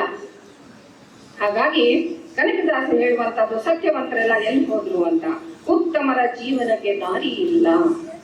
ನೇರ ಮಾರ್ಗದಲ್ಲಿ ನಡೆಯೋರ್ನ ಆದಷ್ಟು ಕೂಗಿಸಿ ಅವ್ರನ್ನ ಮೂಲಿಕಂಪು ಮಾಡುವಂಥವ್ರು ಇದ್ದಾರೆ. ಮಾರಿಯಪ್ಪ ಮಹಾತ್ಮ ಗಾಂಧಿ ಆಗ್ಯಾನ, ವ್ಯಂಗ್ಯ ಮಾಡೋದು ಅವ್ರನ್ನ ನೋಡಿ. ಸತ್ಯ ಹರಿಶ್ಚಂದ್ರಗೇನೋ ಅಂತ ಹೇಳಿ ವ್ಯಂಗ್ಯ ಮಾಡೋದು. ಮಾಡೋದು ಮಾಡ್ಕೊಳಂಗಿಲ್ಲ, ನಾವು ಮಾಡಂಗಿಲ್ಲ, ಅಷ್ಟೇನೆ. ಸತ್ಯದಲ್ಲಿ ಕಳವು ವ್ಯಭಿಚಾರವುಳ್ಳವರೆಲ್ಲ, ನಿತ್ಯದಲ್ಲಿ ಕಳವು ವ್ಯಭಿಚಾರವುಳ್ಳವರೆಲ್ಲ ಅರ್ಥ ಸಂಪತ್ತನ್ನು ಭೋಗ ಭಾಗ್ಯಗಳನ್ನು ಅನುಭವಿಸುತ್ತೀಯರು. ನೋಡ್ತಾ ಇದ್ದೀವಿ ದೊಡ್ಡ ದೊಡ್ಡವ್ರ ಹೆಸರುಗಳೆಲ್ಲ. ಶ್ರೀಮಂತರಾಗೋರು ಶ್ರೀಮಂತರೇ ಆಗ್ತಾ ಇದ್ದಾರೆ, ಬಡವರು ಬಡವರೇ. ಸಾಮಾಜಿಕ ನೀತಿಗಳು ಬದಲಾಗದೆ ಹೋದ್ರೆ ಸಮಾನತೆ ಅನ್ನೋದು ಬರ್ಲಿಕ್ಕೆ ಸಾಧ್ಯ ಇಲ್ಲ. ಎಲ್ಲರೂ ಸಮಾನವಾಗಿ ಬದುಕೋದಕ್ಕೆ ಸಾಧ್ಯನೇ ಇಲ್ಲ. ಹಾಗಾಗಿ ನಮ್ಮಲ್ಲಿ ಒಂದು ನೈತಿಕತೆ ಅನ್ನೋದು ಬರಬೇಕು ಅನ್ನೋದನ್ನ ಕನಕದಾಸರು ಹೇಳ್ತಾರೆ. ಇದು ಮಣ್ಣಿನಿಂದ ಒಂದು ಕಾಯ ಮತ್ತೆ ಮಣ್ಣಿಗೆ ಹೋಗುತ್ತೆ. ಮಣ್ಣಿಂದ ಕಾಯ, ಮಣ್ಣಿಂದ ಮಣ್ಣ ಬಿಟ್ಟವರಿಗೆ ಆಧಾರವಿಲ್ಲ ಅಂತ ಪುರಂದರದಾಸರು ಹೇಳ್ತಾರೆ. ಅದನ್ನೇ ಕನಕದಾಸರು ಹೇಳ್ತಾರೆ, ಮಣ್ಣಿನಲ್ಲಿ ಬಂಧಿಸಿಹ ದೇಹವ ಮಣ್ಣು ಗೂಡಿಸಬೇಡ. ಸುಮ್ಮನೆ ಬಂದಿದೆ, ಸುಮ್ಮನೆ ಹೋಗ್ಬೇಡ. ಬಡವನಾಗಿ ಹುಟ್ಟೋದು ತಪ್ಪಲ್ಲ, ಆದ್ರೆ ಬಡವನಾಗಿ ಸಾಯೋದು ತಪ್ಪು ಅಂತ ಅಂಬೇಡ್ಕರ್ ಅವರು ಹೇಳ್ತಾರೆ. ಯಾಕಂದ್ರೆ ಮಾಡ್ಕೊಳ್ಳಿಕ್ಕೆ ನಮ್ಗೆ ಅವಕಾಶ ಇದೆ. ಮಾಡ್ಕೊಂಡಾದ್ಮೇಲೆ ಹೊಲಸು ಮಾಡಿ ನೋಡಿ ನಾನು ಹಣೆ ಬರ ಅಂದ್ರೆ ಅದು ನಮ್ ತಪ್ಪೇ ಹೊರತು ಬೇರೆಯವ್ರದ್ದು ಅಲ್ಲ. ಕಣ್ಣ ದೃಷ್ಟಿಯನ್ನಿಟ್ಟು ರಕ್ಷಿಸು ನಮ್ಮನ್ನು ಅನವರತ ಅಂತ ಕೇಳ್ತಾರೆ ಕನಕದಾಸರು ಶ್ರೀಹರಿಗೆ. ಹಾಗಾಗಿ ಹರಿ ಸರ್ವೋತ್ತಮವನ್ನು ನಂಬಿಕೊಂಡು ಬದುಕಿದ ಅವರು ಕೆಲವು ಸಾರಿ ಅನಿಸ್ಬೋದು, ಏನು ದೇವ್ರು ಅಂದಿದ್ದಾರೆ ಅಂತ ಹೇಳಿ. ದೇವ್ರು ಅನ್ನೋದು ಬೇರೆ ಅಲ್ಲ, ತನ್ನ ಬಿಟ್ಟು ದೇವ್ರು ಇಲ್ಲ ಅಂತ ನಮ್ ತತ್ವ ಬದುಕಾಗ ಕಡ್ಕೊಂಡು ಮಡಿವಾಳಪ್ಪ ಅನ್ಸೊಕ್ಸಾಗಿ ಹೇಳ್ತಾನೆ. ಮಣ್ಣ ಬಿಟ್ಟು ಮಡಿಕೆ ಇಲ್ಲ, ತನ್ನ ಬಿಟ್ಟು ದೇವರಿಲ್ಲ, ನಾವೇ ದೇವರು. ಇದನ್ನ ನಮ್ಮ ಅಲ್ಲಂ ಪ್ರಭು ಕೂಡ ಸೊಗಸಾಗಿ ಹೇಳ್ತಾರೆ ಒಂದ್ ಕಡೆ ತಮ್ಮ ವಚನದಲ್ಲಿ, ನಾ ದೇವನಲ್ಲದೆ ನೀ ದೇವನೇ. ದೇವ್ರ ಹೊರಗಿಲ್ವಿ, ನಾವು ಗುಡಿ ಗುಂಡಾರ ಎಲ್ಲ ಕಟ್ಸ್ತೀವಲ್ಲ, ದೇವ್ರ ಹೊರಗೆ ತಾನೆ, ಗುಡಿಯಾಗ ಅಷ್ಟ ಅದನ ಅಣುವೇ ತನ್ನ ಕಷ್ಟದಲ್ಲಿ ದೇವರಿದ್ದಾನೆ ಅನ್ನೋದು. ಇದನ್ನೇ ಪರೀಕ್ಷೆ ಮಾಡ್ಲಿಕ್ಕೆ ವ್ಯಾಸರಾಯರು ಕನಕದಾಸರಿಗೆ ಬಾಳೆಹಣ್ಣು ಕೊಟ್ಟು ಮಾಡಿದ ಒಂದು ಸಂದರ್ಭ ನಮ್ಗೆ ಗೊತ್ತಿದೆ. ದೇವರಿಲ್ಲ ಜಾಗ ಯಾವುದು ಸಿಗೋದೇ ಇಲ್ಲ. ಹಾಗೇನೆ ನಾನು ಹೋದರೆ ಹೋದೇನು, ಸ್ವರ್ಗಕ್ಕೆ ಯಾರು ಹೋಗ್ತೀರಿ ಅಂತ ಕೇಳಿದಾಗ ನಾನು ಹೋದರೆ ಹೋದೇನು, ಇದನ್ನು ಕೂಡ ಅಪಾರ್ಥದಲ್ಲಿ ಅರ್ಥೈಸ್ಕೊಳ್ತಾರೆ. ಏನಪ್ಪಾ ಇವನಿಗೆ ಇಷ್ಟು ಸೊಪ್ಪು, ನಾವೆಲ್ಲ ಇಷ್ಟೆಲ್ಲ ವೇದಶಾಸ್ತ್ರ ಬಂದವರು, ನಾನು ಹೋಗ್ತೀನಿ ಅಂದ್ರೆ ಇಲ್ಲ, ಇವನ್ಗೆ ಎಷ್ಟು ಅಹಂಕಾರ ಇದೆ ಅಂತ ಅನ್ಕೊಂಡ್ರು. ಆದ್ರೆ ಅದರ ಹಿಂದಿನ ಅರ್ಥ, ನಾನು ಅನ್ನೋ ಅಹಂಕಾರ ಹೋದ್ರೆ ಯಾರು ಬೇಕಾದ್ರೂ ಹೋಗ್ಬೋದು ಅನ್ನುವಂಥದ್ದು. ಈ ನಾನು ಬಂತು ಎಲ್ಲ ಕೆಡಿಸ್ಬಿಡುತ್ತೆ.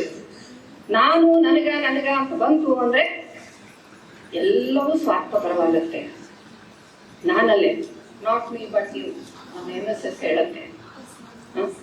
ಹಾಗಾಗಿ ಎಲ್ಲರೂ ಹೇಳೋದು ಅದನ್ನೇ, ತತ್ವಶಾಸ್ತ್ರಜ್ಞರು ಹೇಳೋದು ಅದನ್ನೇ, ವೇದ ಓದೋರು ಹೇಳೋದು ಅದನ್ನೇ, ವಚನಕಾರರು ಹೇಳೋದು ಅದನ್ನೇ, ಕೀರ್ತನಕಾರರು ಹೇಳೋದು ಅದನ್ನೇ. ಸಮಾಜದಲ್ಲಿ ಸ್ವಾಸ್ಥ್ಯ ಮೂಡಬೇಕು ಅಂದ್ರೆ ನಾನು ಅನ್ನೋದು ತೊಲಗಬೇಕು. ಸ್ವಲ್ಪ ನಾವು ಜೀವಪರ ಆದ್ವಿ ಅಂದ್ರೆ ಸಾಮಾಜಿಕ ಸ್ವಾಸ್ಥ್ಯ ಕಾಪಾಡ್ಕೊಳ್ಳಿಕ್ಕೆ ಸಾಧ್ಯ ಆಗತ್ತೆ. ಹಾಗಾಗಿ ನಾವು ಕನಕದಾಸರ ವಿಚಾರಗಳನ್ನ ಬದುಕಿನಲ್ಲಿ ಅಳವಡಿಸ್ಕೊಳ್ಬೇಕು ಅನ್ನೋದು ನನ್ನ ಈ ವೇದಿಕೆಯ ಒಂದು ಬೇಡಿಕೆ. ಕನಕದಾಸರು ನಳಚರಿತ್ರೆಯನ್ನ ಜನಜನಿತವಾಗಿ ಮಾಡ್ತಾರೆ. ಅವರ ಕಾವ್ಯ ಬಹಳ ಪ್ರಸಿದ್ಧವಾಗುತ್ತೆ. ಮಂಗಳೂರು ಕಡೆಯಲ್ಲಿ ಗಂಡ ಹೆಂಡತಿಗೆ ಜಗಳ ಬಂತು ಅಂದ್ರೆ ನಳಚರಿತ್ರೆ ಓದಿಸ್ತಾರೆ. ಯಾಕಂದ್ರೆ ಇವತ್ತು ನಾವು ನೋಡ್ತಾ ಇದ್ದೇವೆ, ಕುಟುಂಬಗಳು ವಿಘಟನೆಗೊಳ್ತಾ ಇವೆ. ಮುಂದೆ ಕುಟುಂಬಗಳೇ ಇರೋದಿಲ್ಲ ಅನ್ನುವಂತಹ ಒಂದು ಚಿಂತನೆ ಕೂಡ ವ್ಯಕ್ತವಾಗ್ತಾ ಇದೆ. ಇನ್ನು ಕಿಚನ್ಲೆಸ್ ಮನೆಗಳು ಬರ್ತಾ ಇವೆ.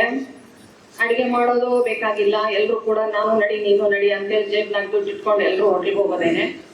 ಮುಂದೆ ದಾಂಪತ್ಯ ಅನ್ನೋದು ಅದು ಕೂಡ ಇವತ್ತು ಗಟ್ಟಿಯಾಗಿ ಉಳ್ಕೊಳ್ತಾ ಇಲ್ಲ, ಕುಟುಂಬ ಉಳ್ಕೊಳ್ತಾ ಇಲ್ಲ.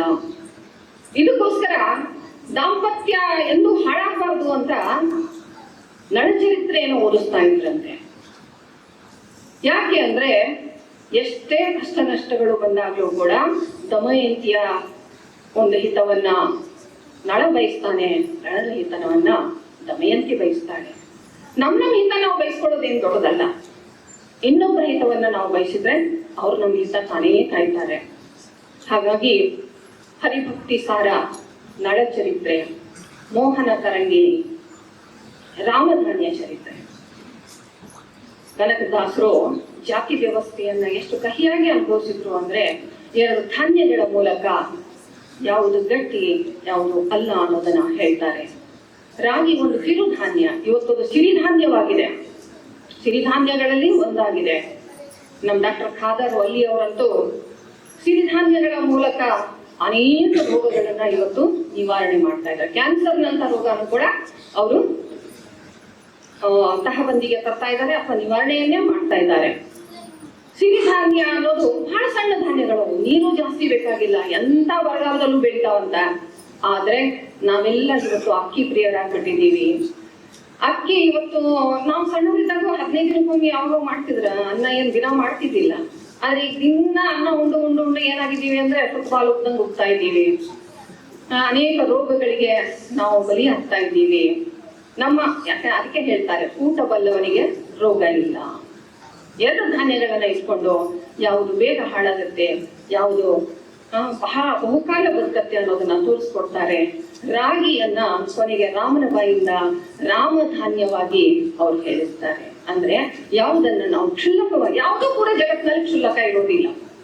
ಯಾವುದೋ ಸಂದರ್ಭ ಅಳಿಲು ಸೇವೆ ನಿಮ್ಗೆ ಗೊತ್ತಿದೆ. ರಾಮನ ಸೇತುವೆಯನ್ನ ಕಟ್ಟುವಾಗ, ಲಂಕೆಗೆ ಸೇತುವೆ ಕಟ್ಟುವಾಗ ಹನುಮಂತನ ಸೈನ್ಯ ಒಂದ್ ಕಡೆ ಕಟ್ತಾ ಇದ್ರೆ ಅಳಿಲು ಕೂಡ ಒಂದ್ ಸಣ್ಣ ಹಾಳ್ಗಳ ಹೇಳ್ಕೊಂಡು ಹೋಗ್ತಿತ್ತಂತ. ಕೊನೆಗೆ ಗುರುತಿಸ್ಕೊಂಡದ್ದು ಯಾವುದು? ಅಳಿಲೆ.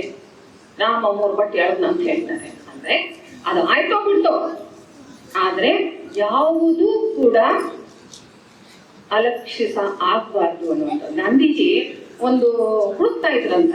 ಯಾರೋ ಬಂದು ಕೇಳಿದ್ರೆ ಏನ್ ಹುಡುಕ್ತಾ ಇದ್ದೀರಿ ಅಂತ. ಮೈಲಿಕ್ಕೋ ಕಾಲ್ ಹುಡುಕಾಕ್ತೀನಿ ಅಂದ್ರಂತ. ಅಂತಾವ್ ಏನ್ ಸಿಗ್ತಾವ್ರಿ, ಅದನ್ನ ಯಾಕೆ ಹುಡುಕ್ತೀರಿ ಅಂದ್ರೆ, ಇಲ್ಲ ಅದೇ ಬೇಕು ನನಗೆ, ಯಾವುದನ್ನು ಕಳ್ಕೋಬಾರ್ದು ಮನುಷ್ಯ, ಆ ವಸ್ತುವಿಗೆ ನಾವು ಬೆಲೆ ಕೊಡ್ಬೇಕು ಅಂತ.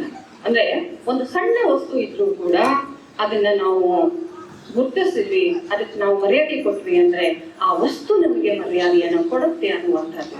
ಯಾವುದನ್ನು ಕೂಡ ನಾವು ಹಗುರವಾಗಿ ನೋಡಬಾರ್ದು ಅನ್ನುವಂಥದ್ದು. ಹಾಗಾಗಿ ಎಲ್ಲ ಸಣ್ಣದಕ್ಕೆ, ಅದಕ್ಕೆ ನಮ್ಮ ಅರುಂಧತಿ ರಾಯ್ ಬರ್ತಾವಲ್ಲ, ಗಾಡ್ ಆಫ್ ಸ್ಮಾಲ್ ಥಿಂಗ್ಸ್ ಅಂತ. ಹಾಗಾಗಿ ಯಾವುದೂ ಸಣ್ಣದಿರೋದಿಲ್ಲ ಜಗತ್ತಿನಲ್ಲಿ, ಎಲ್ಲದಕ್ಕೂ ತನ್ನದೇ ಆದ ಮಹತ್ವ ಇರುತ್ತೆ. ಆ ಮಹತ್ವವನ್ನ ತಿಳ್ಕೊಂಡು ಹೋಗೋಣ ಅಂತ ಹೇಳ್ತಾ, ನನಗೆ ಇಲ್ಲಿವರೆಗೂ ಕರೆದು ನಿಮ್ಮೊಂದಿಗೆ ನನ್ನ 4 ವಿಚಾರಗಳನ್ನ ಹಂಚಿಕೊಳ್ಳಿಕ್ಕೆ ಅವಕಾಶ ಮಾಡಿಕೊಟ್ಟಂತ ವಿಶ್ವವಿದ್ಯಾಲಯದ ಎಲ್ಲ ಬಳಗಕ್ಕೂ ವಂದಿಸಿ, ಮತ್ತು ಇಲ್ಲಿ ತನಕ ಶಾಂತವಾಗಿ ನನ್ನ ಮಾತನ್ನು ಕೇಳ್ತಾ ನಿಮ್ಮೆಲ್ಲರಿಗೂ ವಂದಿಸಿ ನನ್ನ ಮಾತುಗಳನ್ನು ಮುಗಿಸ್ತೇನೆ. ಧನ್ಯವಾದ.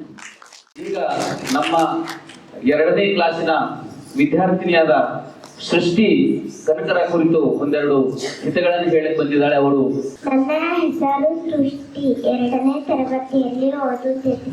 ಎಲ್ಲರಿಗೂ ಕನಕದಾಸರ ಜಯಂತಿಯ ಶುಭಾಶಯಗಳು. ಕನಕದಾಸರು ದಾಸ ಸಾಹಿತ್ಯದ ಒಬ್ಬ ಪ್ರಮುಖರಾಗಿ ಸುಮಾರು 1508ರಲ್ಲಿ ಹಾವೇರಿ ಜಿಲ್ಲೆಯ ಬಾಗಲಕೋಟೆ ತಾಲೂಕಿನ ಬಾಡ ಗ್ರಾಮದಲ್ಲಿ ಜನಿಸಿದರು. ಇವರು ಶ್ರೀಕೃಷ್ಣನ ಭಕ್ತರಾದ. ಒಮ್ಮೆ ಉಡುಪಿಗೆ ಹೋದಾಗ ದೇವರ ದರ್ಶನ ಮಾಡಿ ಒಳಗಡೆ ಬಿಡುವುದಿಲ್ಲ. ಇವರು ಭಕ್ತಿ ಮೆಚ್ಚಿ ಶ್ರೀಕೃಷ್ಣ ಹಿಂದಿನ ಗೋಡೆ ಒಡೆದು ತನ್ನ ದರ್ಶಿಕೊಂಡನು ಎಂಬ ಪ್ರತಿನಿಧಿ ಇದೆ.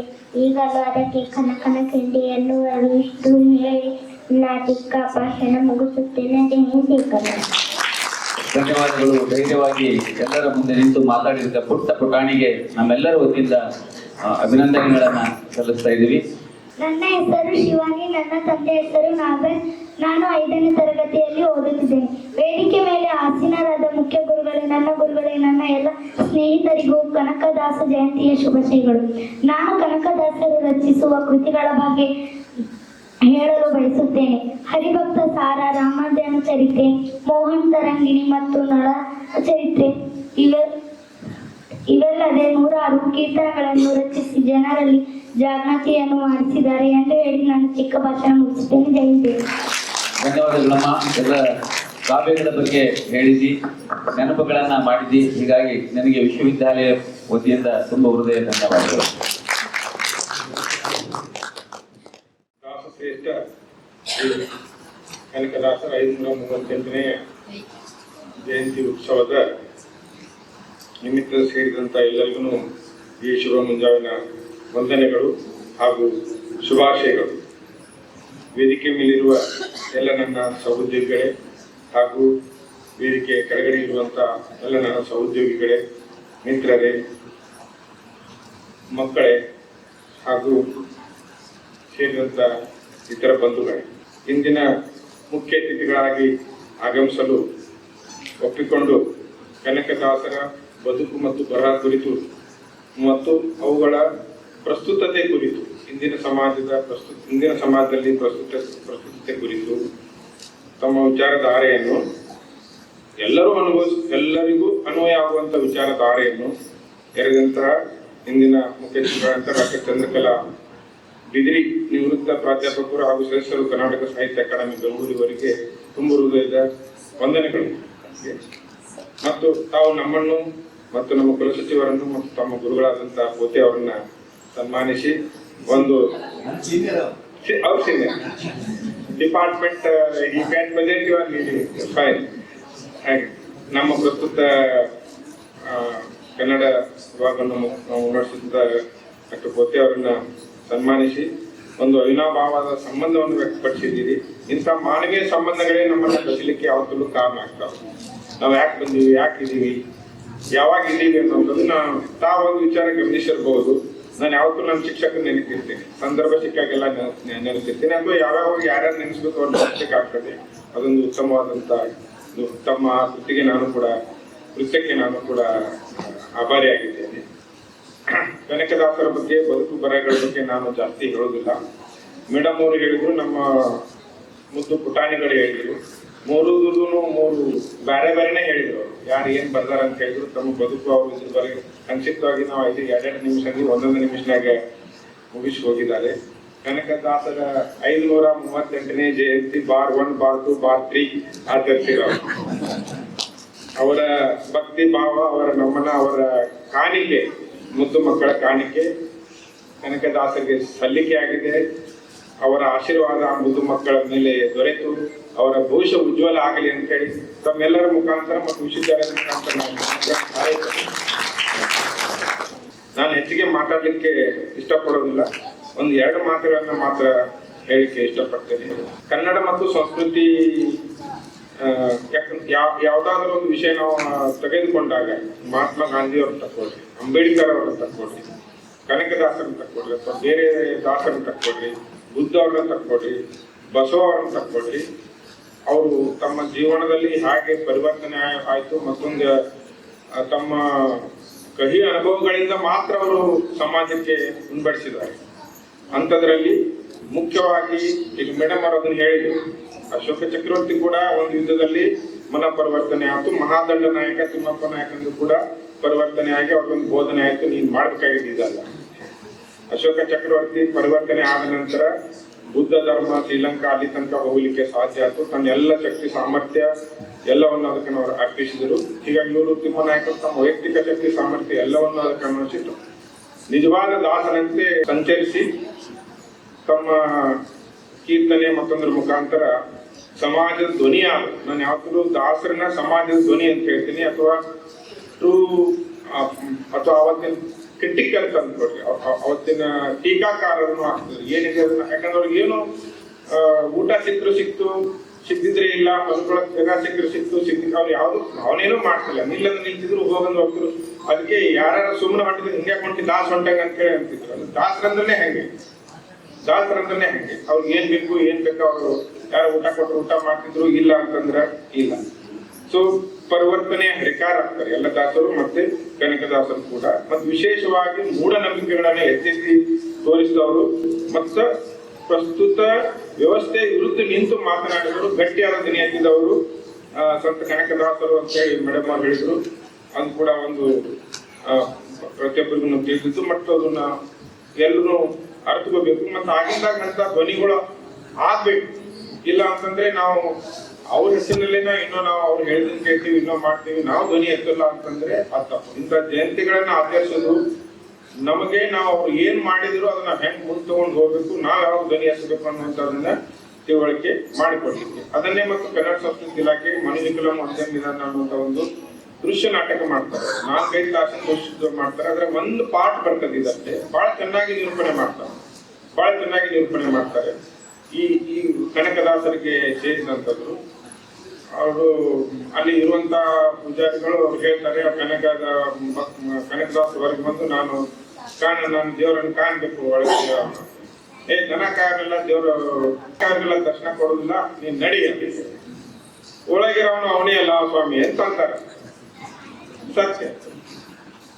ಹಾಗಾಗಿ ಒಳಗಿರೋರು ಯಾರು, ಹೊರಗಿರೋರು ಪೂಜೆ ಮಾಡ ಬಯಸೋರು ಯಾರು, ಪೂಜನೀಯರು ಯಾರು, ಪೂಜೆ ಮಾಡೋರು ಮತ್ತು ಪೂಜನೀಯವ್ರಿಗಿಂತ ನಡಕ್ ನಿಂತು ಪೂಜೆಯನ್ನು ತಿಳ್ಕೊಂಡವ್ರು ಯಾರು, ಅದನ್ನು ಎಲ್ಲರೂ ಹಾಕ್ಬೇಕು. ಪೂಜೆ ನನ್ನ ತಿಳ್ಕೊಂಡ್ರೆ ಯಾರು ಪೂಜೆರಾಗೋದಿಲ್ಲ. ಪೂಜೆ ಮಾಡ್ಬೇಕನ್ನೋರು ಮತ್ತು ಪೂಜನೀಯರ ಮಂದೆ ನಾನು ಹೇಳಿದಾಗಂತೆ ಪೂಜೆ ನೆಟ್ಟಿದ್ದಂತ ಯಾರಾದ್ರೂ ಭಾವಿಸಿದೆ, ಪೂಜೆ ಮತ್ತು ಪೂಜನೀಯಕ್ಕೆ ಸಂಬಂಧನೇ ಹೋಗ್ಬಿಡ್ತದೆ. ದೇವರಲ್ಲಿ ನಮ್ಗೆ ಅಪನಂಬಿಕೆ ಬಿಡ್ತದೆ, ದೇವರ ವಿರೋಧ ಸ್ಟಾರ್ಟ್ ಆಗ್ತದೆ. ಅದನ್ನ ಇಂದಿನ ಸಮಾಜ ಗಟ್ಟಿಯಾಗಿ ನಾವು ಗಮನಿಸ್ಬೇಕು.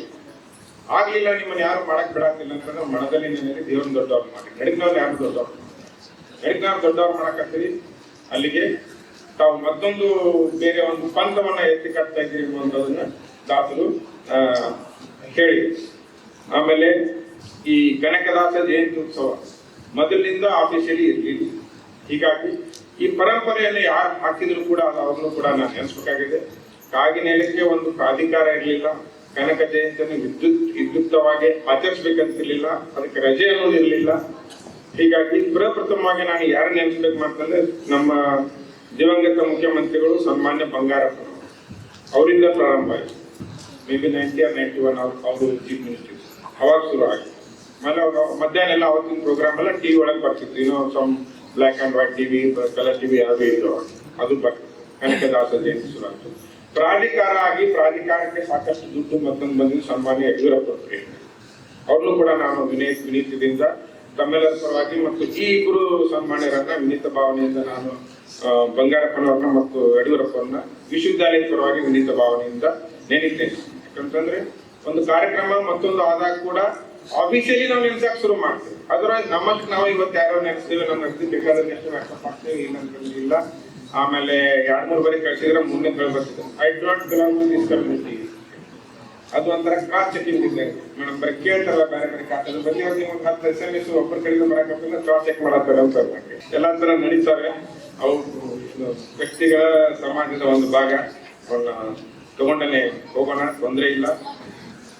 ಈ ಬಾಡ ಗ್ರಾಮದ ರಕ್ಷಣೆಗೆ ನಿಂತ ಕನಕದಾಸರ ಮೇಲೆ ಎಂತ ಒಂದು ಭಾರ ಇತ್ತು ಅನ್ನುವಂಥದ್ದಂತಂದ್ರೆ ಏಷ್ಯಾ ಅಥವಾ ಯುರೇಷಿಯಾ ಮತ್ತು ಪ್ರಪಂಚದ ಇತರ ಭಾಗಕ್ಕೆ ನಂದೆಲ್ಲ ಸ್ವಲ್ಪ ತಡೆ ಆದ್ರೆ ಹಿಸ್ಟ್ರಿ ಪ್ರೊಫೆಸರ್ ಯಾರನ್ನ ಅಥವಾ ಪೊಲಿಟಿಕಲ್ ಸೈನ್ಸ್ ಪ್ರೊಫೆಸರ್ ಆದ್ರೆ ಕರೆಕ್ಟ್ ಮಾಡ್ಬೋದು. ಕಾನ್ಸ್ಟಾಂಟಿನೋಪಲ್ ಆ ಸಿಟಿಗೆ ಎಷ್ಟು ಬೆಲೆ ಇತ್ತು, importance of that city, neck ಇದೆ, ನಾವು ಬಾಟಲ್ ನೆಕ್ ಅಂತ ಹೇಳ್ತೀವಿ, ಅದು ತೆಗೆದ್ಬಿಟ್ರೆ ಎಲ್ಲ ಅಡಿಗಲ್ಲಿ ಬೀಳ್ತೈತೆ ಅಂತ ಆ ಸಿಟಿ ಕನೆಕ್ಷನ್ ಎಲ್ಲರಿಗೂ ಇತ್ತು ಅಲ್ಲಿ. ಹಂಗಾಗಿ ಅದನ್ನ ಪ್ರತಿಯೊಬ್ರು ಕಾಂಕರ್ ಮಾಡಕ್ ಇಷ್ಟಪಡ್ತಾರೆ. ಅದನ್ನ ಕಾಂಕರ್ ಮಾಡಿದ್ರು ನಿಮ್ ಕಡೆಯಲ್ಲಿ ವ್ಯಾಪಾರ ಇರ್ತದೆ, ಏಷ್ಯನ್ ಯುರೇಷಿಯನ್ ವ್ಯಾಪಾರ. ಆ ಕಡೆ rest of the Europe and ಅಮೆರಿಕಕ್ಕೆ ಒಂದು ವ್ಯಾಪಾರ ನಿಮ್ ಕಡೆ ಇರ್ತದೆ, ಟ್ಯಾಕ್ಸ್ ಎಲ್ಲ ನಿಮ್ ಕಡೆ ಬರ್ತದೆ. ಸೊ ಎಂಟೈರ್ ಈ ನಮ್ಮ ವಿಜಯನಗರ ಸಾಮ್ರಾಜ್ಯ ಮತ್ತು ಆಂಧ್ರ ಮತ್ತು ಮ್ಯಾಲ ಭಾರತ ಏನಿತ್ತು, ನಮ್ಮ ಪ್ರಪಂಚವಾಗಿ ವಿಮಾನಗಳು ಜಾಸ್ತಿ ಇರಲಿಲ್ಲ, ಸಮುದ್ರಯಾನ ಮುಖಾಂತರ ಹೋಗ್ಬೇಕು. ಬಾಡ ಮುಖಾಂತರವಾದಂತದ್ದು ಮುಖ್ಯವಾದಂತ ಮಾರ್ಗ. ಸೊ ಬಾಡ ಮೇಲೆ ಯುದ್ಧ ನಡೀತಿತ್ತು. ಬಾಡದ ಮೇಲೆ ಯಾಕೆ ಅವ್ರಿಗೆ ಇದು ಅಂತಂದ್ರೆ ರಿಪೀಟೆಡ್ಲಿ ಪ್ರೊಟೆಕ್ಟೆಡ್, ಅದು ಆ ದಂಡ ಹಿಡ್ಕೊಂಡು ನಿಂತಿದ್ರು ಅವರು. ಹೀಗಾಗಿ ಮೇ ಬಿ ಎಲ್ಲರೂ ಯಾಕೆ ಆಸೆ ಪಡ್ತಾರೆ, ಆಸೆಗಳಿಗೆ ಲಿಮಿಟೇಷನ್ ಇರ್ಬೇಕು ಅನ್ನೋಂಥದನ್ನ ಮೋಸ್ಟ್ಲಿ ಅವರು ಅರ್ಥಕೊಂಡಿದ್ರು ಅನಿಸ್ತದೆ. ಅದನ್ನ ಪ್ರೊಟೆಕ್ಟ್ ಮಾಡಕ್ ಇದು ಮಾಡಿದ್ರು. ಆ ಒಂದು ಹಂತದಲ್ಲಿ ಅವರ ಮನ ಪರಿವರ್ತನೆ ಆಗ್ಬೇಕು. ಇನ್ನು ಒಂದು ನಾನು 2 ವಿಷಯಗಳನ್ನು ಹೇಳಿಕ್ಕೆ ಇಷ್ಟಪಡ್ತೇನೆ. ದೇವರು ಸಾಕಷ್ಟು ನಾವು ಜಿಜ್ಞಾಸೆಗೆ ಒಳಪಡ್ತೇವೆ, ಇದಾರ ಇಲ್ವಾ ನಂಬಿಕೆ ಅಂತ ಹೇಳ್ತೀವಿ. ಆಮೇಲೆ ದೇವಗಳನ್ನ ನಾವೇ ಸೃಷ್ಟಿಸ್ಕೊತೀವಿ, 108 ದೇವರನ್ನು ಸೃಷ್ಟಿಸ್ಕೊತೀವಿ, ಪೂಜೆ ಮಾಡ್ತೇವೆ, ಮತ್ತೊಂದೇನೋ ಮಾಡ್ತೀವಿ.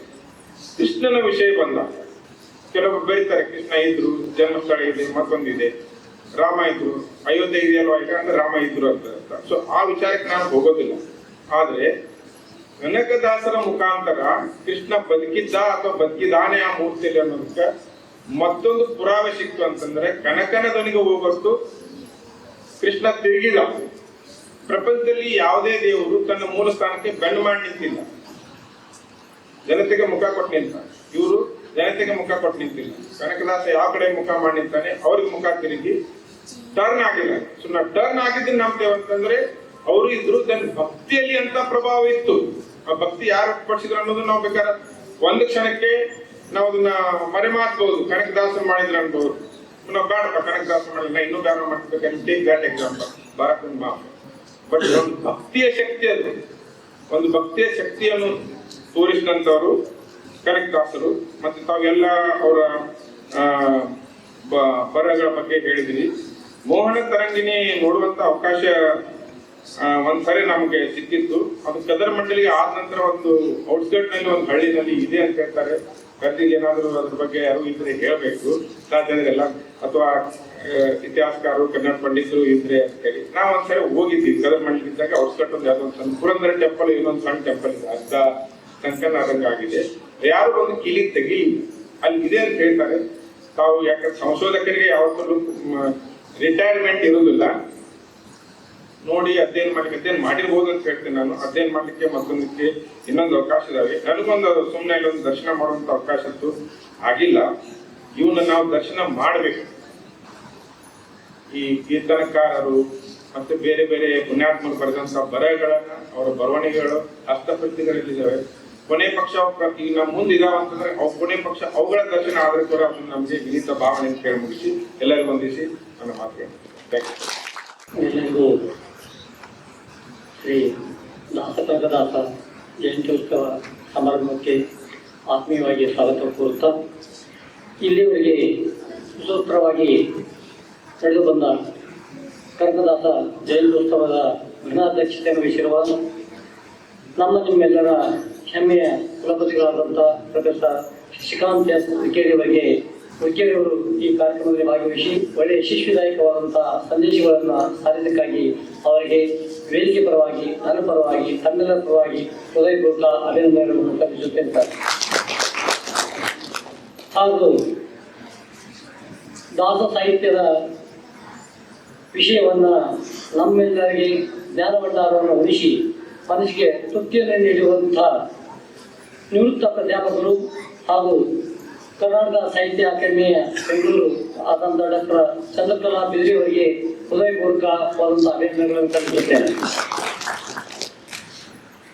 ಗೌರವ ಉಪಸ್ಥಿತರಿಸಿದಂತಹ professor Chandrakant M Yadav sir ಅವರು ಅನಿವಾರ್ಯ ಕಾರಣಗಳಿಂದ ಬರಲಿಲ್ಲ. ಆದರೆ ಈ ಕಾರ್ಯಕ್ರಮವನ್ನು ಯಶಸ್ವಿಯಾಗಿ ನೆರವೇರಲಿ ಅಂತ ಶುಭ ಹಾರೈಸಿದ್ದಾರೆ. ಅವರಿಗೂ ಕೂಡ ಈ ವೇದಿಕೆ ಪರವಾಗಿ, ತಮ್ಮೆಲ್ಲರ ಪರವಾಗಿ ಹೃದಯಪೂರ್ವಕ ಅಭಿನಂದನೆ ಸಲ್ಲಿಸುತ್ತೇನೆ. ಹಾಗೆ ಪ್ರೊಫೆಸರ್ GM ವಿದ್ಯಾಸಾಗರ್ ಪರಿಷತ್ತಿನ ಸದಸ್ಯರು ಹಾಗೂ ನಿಮ್ಮೆಲ್ಲರ ಹೆಮ್ಮೆಯ ಅಧಿಕಾರಿಗಳಾಗಿರ್ತಕ್ಕಂಥ ಅಧಿಕಾರಿಗಳು ಈ ಕಾರ್ಯಕ್ರಮದಲ್ಲಿ ಭಾಗವಹಿಸಿ ಒಳ್ಳೆಯ ಕಾರ್ಯಕ್ರಮವನ್ನು ಶ್ರೀಮಂತರಿಗೆ ಅವರಿಗೆ ಹೃದಯಪೂರ್ವಕ ಅಭಿನಂದನೆ ಸಲ್ಲಿಸುತ್ತೇನೆ. ಹಾಗೂ ಡಾಕ್ಟರ್ NG ಕಣ್ಣೂರ್ ಸರ್, ಕುಲಸಚಿವರು ಮೌಲ್ಯಮಾಪನ ವಿಭಾಗ, ಇವರು ಈ ಕಾರ್ಯಕ್ರಮದಲ್ಲಿ ಭಾಗವಹಿಸಿ ಕಾರ್ಯಕ್ರಮ ಒಳ್ಳೆಯ ಯಶಸ್ವಿದಾಯಕವಾದಂತಹ ಕಾರ್ಯಕ್ರಮದಲ್ಲಿ ಶೋಭೆ ತಂದುಕೊಳ್ಳಕ್ಕೆ ಅವರಿಗೂ ಕೂಡ ತಮ್ಮೆಲ್ಲರ ಪರವಾಗಿ, ನನ್ನ ಪರವಾಗಿ ಅಭಿನಂದನೆಗಳನ್ನು ಸಲ್ಲಿಸುತ್ತೇನೆ. ಹಾಗೂ ಹಣಕಾಸು ವಿಭಾಗದ ಅಧಿಕಾರಿಗಳಾದ ಶ್ರೀಮತಿ ಜಯಮಂಕ ಮೇಡಮ್ ಅವರಿಗೂ ಕೂಡ ವೇದಿಕೆ ಪರವಾಗಿ, ನನ್ನ ಪರವಾಗಿ, ತಮ್ಮೆಲ್ಲರ ಪರವಾಗಿ ಹೃದಯಪೂರ್ವಕ ಅಭಿನಂದನೆ ಸಲ್ಲಿಸುತ್ತೇನೆ. ಹಾಗೂ ನಿಮ್ಮೆಲ್ಲರ ನೆಚ್ಚಿನ ಕುಲಸಚಿವರಾದಂತಹ ಪ್ರೊಫೆಸರ್ ರಮೇಶ್ ಲಂಡನ್ಕರ್ ಸರ್ ಅವರಿಗೂ ಈ ಕಾರ್ಯಕ್ರಮದ ಪರವಾಗಿ, ನನ್ನ ಪರವಾಗಿ, ತಮ್ಮೆಲ್ಲರ ಪರವಾಗಿ ಹೃದಯಪೂರ್ವಕ ಅಭಿನಂದನೆಗಳನ್ನು ಸಲ್ಲಿಸುತ್ತೇನೆ. ಹಾಗೂ ಈ ಕಾರ್ಯಕ್ರಮವನ್ನು ಸುಸೂತ್ರವಾಗಿ ನೆರವೇರಿಸಿರುವಂಥ ಶ್ರೀ ವಿಶ್ವಕುಮಾರ್ ಎಂ ಹುಕ್ಕೇರಿ ಅವರಿಗೆ ವೇದಿಕೆ ಪರವಾಗಿ, ನನ್ನ ಪರವಾಗಿ, ತಮ್ಮೆಲ್ಲರ ಪರವಾಗಿ ಅವರು ಹೃದಯಪೂರ್ವಕ ಅಭಿನಂದನೆ ಸಲ್ಲಿಸುತ್ತೇನೆ. ಈ ಕಾರ್ಯಕ್ರಮವನ್ನು ಯಶಸ್ವಿಯಾಗಿ ನೆರವೇರಿಸಲು ಸ್ಥಳೀಯ ನೇತರು ಹಾಗೂ ಗಾರ್ಡನ್ ವಿಭಾಗದವರು ಸುವ್ಯವಸ್ಥಿತವಾಗಿ ಕಾರ್ಯಕ್ರಮವನ್ನು ನಿರ್ವಹಿಸುವುದಕ್ಕಾಗಿ ಅವರಿಗೂ ಕೂಡ ಹೃದಯಪೂರ್ವಕ ಅಭಿನಂದನೆ ಸಲ್ಲಿಸುತ್ತೇನೆ. ಇನ್ನು ಈ ಕಾರ್ಯಕ್ರಮದಲ್ಲಿ ಜ್ಞಾನ ಭಂಡಾರವನ್ನು ಚೆಲ್ಲುತ್ತಿರುವ ಎಲ್ಲ ಗುರುವೃಂದದವರಿಗೂ ಕೂಡ ಬಂದು ಈ ಕಾರ್ಯಕ್ರಮ ಯಶಸ್ವಿದಾಯಕವಾಗಿ ನೆರವೇರಿಸಿಕೊಟ್ಟಕ್ಕಾಗಿ ತಮ್ಮೆಲ್ಲರ ಗುರುವೃಂದಕ್ಕೆ ಹೃದಯಪೂರ್ವಕವಾಗಿ ಅಭಿನಂದನೆ ಸಲ್ಲಿಸುತ್ತೇನೆ. ಹಾಗೂ ಈ ಕಾರ್ಯಕ್ರಮದಲ್ಲಿ ಭಾಗವಹಿಸಿರುವಂತಹ ಎಲ್ಲ ಶಿಕ್ಷಕ ಮತ್ತು ಶಿಕ್ಷಕೇತರ ಸಿಬ್ಬಂದಿಗಳಿಗೂ ಹಾಗೂ ಮುದ್ದು ಮಕ್ಕಳಿಗೂ ಹೃದಯಪೂರ್ವಕ ಅಭಿನಂದನೆಗಳನ್ನು ಸಲ್ಲಿಸುತ್ತಾ ಈ ಕಾರ್ಯಕ್ರಮ ಮುಗಿಸುತ್ತೇನೆ. ನಮಸ್ಕಾರಗಳು.